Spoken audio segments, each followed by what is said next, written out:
Hi everyone, this is Jason from Lightspeed, and I'm here to help you get started with your brand new system. Today we're going to be going over how to add products into your system so that you've got something to sell. Let's take a look. And welcome to my board game store. Today we're going to be adding a new board game to my inventory, and to do that we're going to start by clicking on Inventory, followed by New Item. Now the first thing you're going to see is the Search Items search bar. This is going to give us an opportunity to scan the existing inventory to see if this item already exists. That way you can prevent yourself from creating duplicates unnecessarily. In this case, I know it's a brand new item that I don't carry in stock, so I'm going to skip straight to the description so that I can name the item. Once I've given it a name, I'll just go through all of the fields very briefly to give you an idea of some of the things we can fill out. First thing you'll want to do is assign it a type.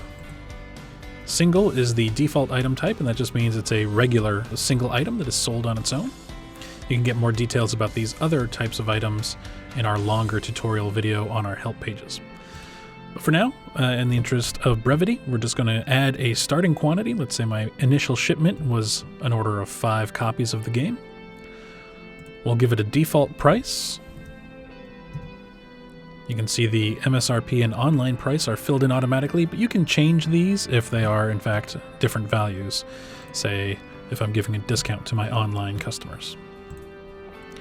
This will determine, this checkbox, whether or not you are going to permit discounts on this item and whether or not the item is taxable. It's important to always give a default cost for the item as well. That'll make sure that your margins are properly calculated after every sale.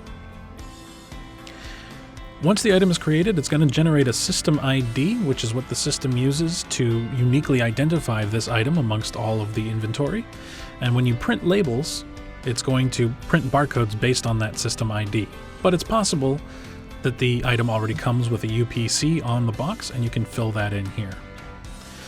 I'm going to assign it to a category that already exists in my system. It's a board game, and I can just select a subcategory as well. Brand will be the manufacturer that produces this game. Similarly, we can establish a default vendor from which I generally order it. If I'm interested in making sure I never run out of this game, I can establish automatic reordering as well.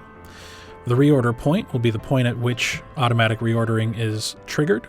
So let's say I never want to be below 2, and I always want to order back up to the desired inventory level of 5.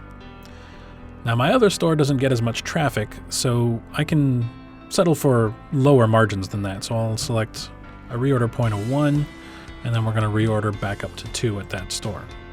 So you can establish reorder points and inventory levels separately for each of your locations.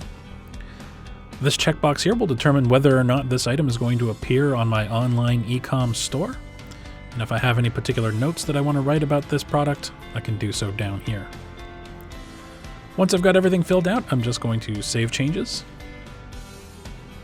And we can see there's that system ID I said would be automatically generated. And that's all there is to it. That's how you create an item. This has been a very quick overview of how to create a simple product in your system, but we do have a much longer tutorial video on the subject on our Help Center, and there are lots more videos there as well on many more topics, so feel free to explore. Thanks for watching.